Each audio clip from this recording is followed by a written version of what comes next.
ये resistance R है, ये भी रेजिस्टेंस R है, ये भी रेजिस्टेंस R है और ये भी रेजिस्टेंस R है। ये पॉइंट B है और ये पॉइंट A है। AB के अक्रॉस हमें इक्विवेलेंट AB के अक्रॉस हमें फाइंड आउट करना है कितना इक्विवेलेंट रेजिस्टेंस होगा। ये सारे रेजिस्टेंस जो दिए गए हैं ये R है। अब देखते हैं क्वेश्चन की, जैसे क्वेश्चन दिया गया है AB के अक्रॉस रेजिस्टेंस हम फाइंड आउट करना है इक्विवेलेंट। हमारा जो ये दोनों पॉइंट, ये वाले और ये वाले पॉइंट दोनों सेम है, उस केस में सेम है और ये वाला पॉइंट इस वाले दो रेजिस्टेंस का कॉमन है, ये वाला भी कॉमन है, यानी कि जो हमारा ये है, ये हमारा पैरेलल कनेक्शन है। ये पैरेलल कनेक्शन है।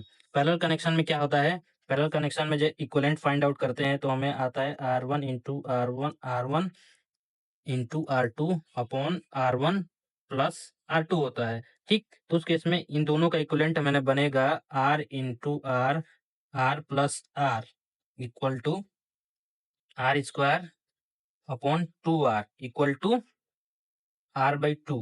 ये इक्विवेलेंट रेजिस्टेंस बना। तो उस केस में हम इसको देखते हैं कि ये और सिंप्लीफाई हो जाएगा, सिंप्लीफाई होके बनेगा हमारा कुछ ऐसा बनेगा।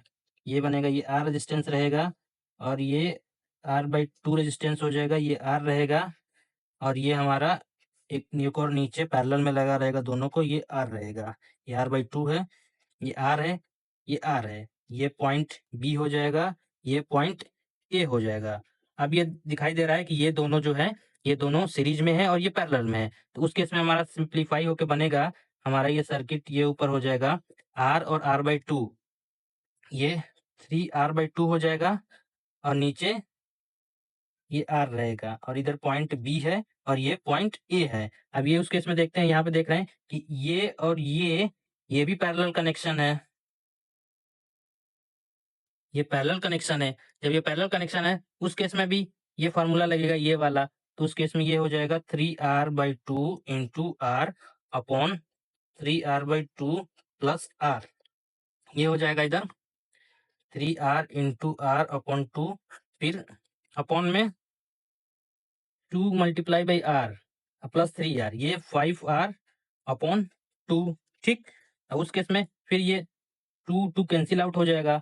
ये बचेगा हमारा यहाँ पे 3R इंटू R अपॉन में 5R।